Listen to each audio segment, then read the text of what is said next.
რა პოტენციალი აქვს ტურიზმის განვითარების მხრივ შავი ზღვისპირეთ და რატომ არ ხდება მისი გამოყენება ფოთის შემთხვევაში, რაც შესაძლოა არა მარტო ამ ქალაქისთვის, არამედ მეზობელი რეგიონებისთვისაც შემოსავლის სერიოზული წყარო გახდეს.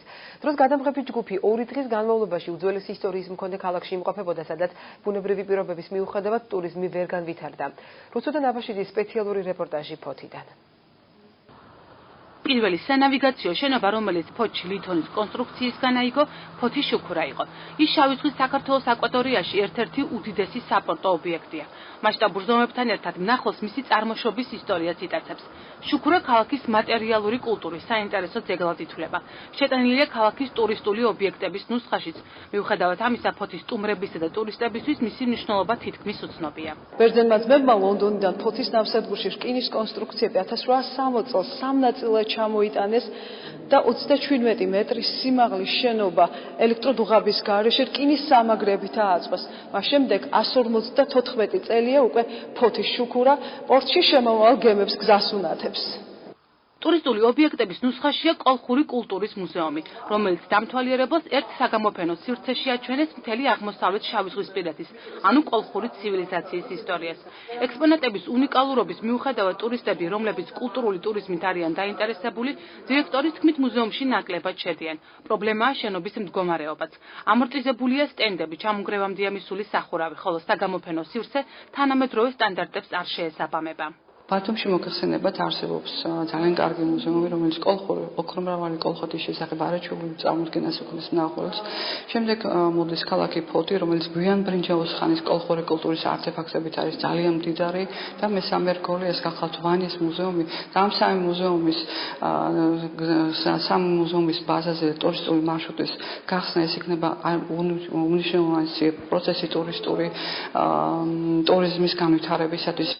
ფოთის ცენტრში რუსთაველის რკალზე სტუმრის ყურადღებას აუცილებლად მიიქცევს ნაგებობა, რომელიც ნიკო ნიკოლაძის კოშკის სახელითაა ცნობილი.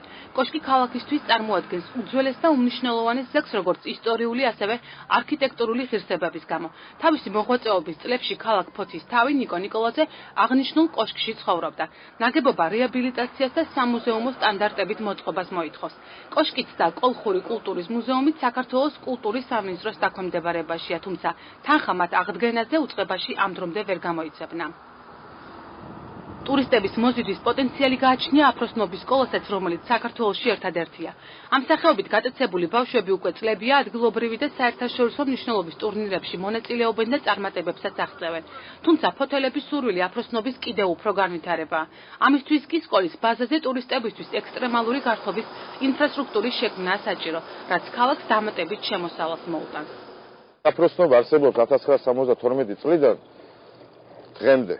ისტორია აქვს, დიდი ისტორია აქვს, არის ულამაზესი სპორტი, არის უამრავი ბავშვი მოყვარული, რომელსაც სურს აქ ყოფნა. იყო გარკვეული რაღაც პრობლემები, ამ სპორტს ემუქრებოდა განადგურება, დახურვა, რაღაც გარკვეული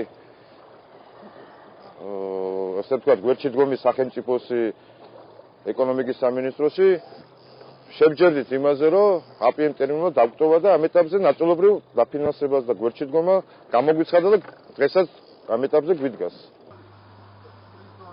ტურისტული ბიზნესის განვითარების რეალურ პერსპექტივას იძლევა პალიასტომის ტბა. ის სპეციალურად გათხრილი ხელოვნური არხით ზღვას უერთდება, რამაც ტბის ეკოსისტემა მთლიანად შეცვალა. მიუხედავად ამისა, პალიასტომზე გასეირნება ტურისტების მხრიდან ყველაზე მოთხოვნადი მარშრუტია. უმეტესად არის უცხოელები ჩამოდიან. ქალაქიდან არის თბილისიდან, ბათუმი, ქუთაისი, სამტრედია, ზუგდიდი, მთელ საქართველოს ჩამოდის. ზაფხულის პერიოდში, ზამთარში არა. არის შემთხვევა 3 რეისი აღკვეთნის და მეორე კატერი მყავს კიდე დამატებითი, იმით გამოვდივართ. მიმზიდველი პეიზაჟების გარდა პალიასტომის ტბას ეკოტურისტებისთვის საინტერესო დაჭაობებული ტერიტორიები გააჩნია, რომელიც გადამფრენი ფრინველების გამოსაზამთრებლად უნიკალურ ინკუბატორად ითვლება. ფოთის მიდამოებში კიდევ ერთ საინტერესო ტერიტორიად მალთაყვის რეკრეაციული ზონა ითვლება. სამკურნალო თვისებების მქონე მაგნიტური პლაჟი დასვენებისთვის უნიკალური პროექტის განხორციელების პერსპექტივას იძლევა.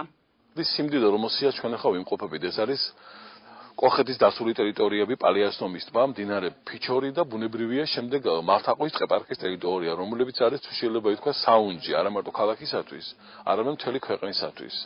თვითონ შენარჩუნებულმა ბუნებრივმა პოტენციალმა წყლის, ტბის და წვანე გარემოს თვისილება ერთად ამავდროულად ამასთან ერთად დართული ძველი კოლხური კულტურა, ისტორია, აი ამ ყველაფერს ამ დასულ ტერიტორიებზე მათახვით წყეპარკს ძალიან საინტერესოს ხდის, რომ უფრო გაიშალოს ტურისტული ინფრასტრუქტურა.